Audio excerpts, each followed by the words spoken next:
Okay, YouTube, in this last video in which I'm going to kind of confront the unit circle here, we're going to be talking about the periodic nature of the trig functions here, especially sine and cosine in this video. And so to introduce what I mean by a periodic function, I kind of got a screenshot here that does a really good job of kind of explaining what a periodic thing would be. So for instance, certain patterns in nature repeat again and again. For example, the ocean level of a beach varies from low tide to high tide and then back to low tide approximately every 12 hours. And so if low tide occurs at noon, then high tide would be around 6 p.m.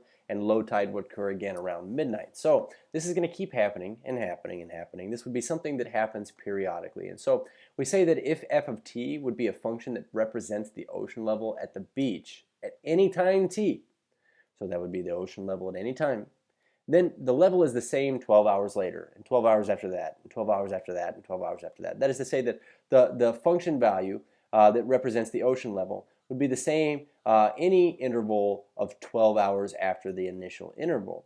And so we would say that that function right there itself would be periodic, and its period would be 12 hours. Okay, and this would just be the amount of time that we would have to wait before we get back to kind of where we started. And so this is going to happen with our trig functions, most especially because when we consider the values of cosine and sine, and what we'll do is we'll use the unit circle to kind of help us here. So we say, what is the unit circle? It is a circle centered at the origin that has a radius of 1. But what we can see here is this. This would be 1, 0. Let's fill this in up here. We have 0, 1, negative 1, 0, 0, negative 1. But these would be our values of cosine and sine respectively. You can see that cosine starts at 1, and then as we go and rotate around 1 full time, essentially, we'd see it goes from 1 to 0 to negative 1 to 0 and then back to 1 again.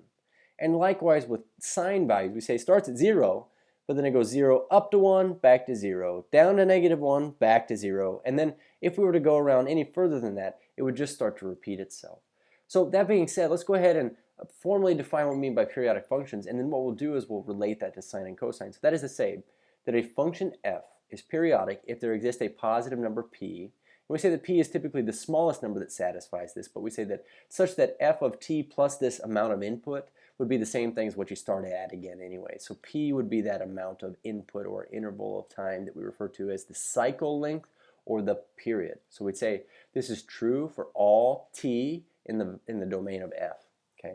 So we say the smallest positive number p for which f is periodic is referred to as the period of the function here. And so we're going to make a little note here. We say that this is p, and that is the period of the function. With respect to sine and cosine, however, we could see that easily, I hope, see that if you were to have any angle, we'll draw in our unit circle here. If we were to have some angle, and I'll just call this angle here t, then there would be some point xy on the unit circle that would tell us both the cosine and the sine of that angle. So now let's say, for instance, we take t, and we add 2 pi onto t. Well, what we know is that's just a coterminal angle anyways. So take the initial rotation and now add on another 2 pi rotation. We would say that this is the angle t plus 2 pi. But in that case, we would say that you'd have the same cosine value and the same exact sine value. So the periodic properties of the sine and cosine functions are just these. It is to say that any angle, sine of t, which is some angle, plus 2 pi, would be the same thing as the sine of the original angle in the first place. And the sine of t plus, or the cosine of t plus 2 pi would be the same as the cosine of t. So that is to say that the period of sine and cosine, we want to make sure that we're really good with this, is the fact that the sine and cosine functions are periodic functions, and the period of sine and cosine, this is important to remember, is always 2 pi. And so where this is useful would be in a situation where if we were asked to say, find the cosine of a 405 degree angle, which by the way, a 405 degree angle, of course, would be 360 degrees counterclockwise, but then plus another 45, so it would be this angle right here. What I would just like to indicate is that if we were to take the cosine of 405, let's go ahead and do this, 405 degrees, and subtract off, since this went over 360 degrees, let's subtract off 360 complete degrees. What we get left with is the cosine of 45 degrees. And so with respect to 45 degrees, man, that's this guy right here. It's the same, or at least coterminal with the original angle here. So on a unit circle situation, unit circle, da da da, you know, we've got our original angle here that was a 405, and we've got our 45. The idea is that the 45 and the 405 are going to have the same point on the terminal side here. So if we wanted to determine what is the cosine of 405, well, it's the same as the cosine of 45. The cosine of 45, well, the cosine and the sine of 45 are both the square root of 2 over 2. So what this means is that the cosine of 45 is equal, cosine of 405 is equal to the cosine of 45 here because of this. So I mean, we'd go from here to here, here to here. This is the equal sign here. But we get the square root of 2 over 2. So now looking at sine of 7 pi thirds, what I want to kind of indicate here is this, 6 pi thirds. Now 6 pi thirds would be exactly 2 pi. So when you look at this, we're saying 7 pi thirds, man, that's over 2 pi.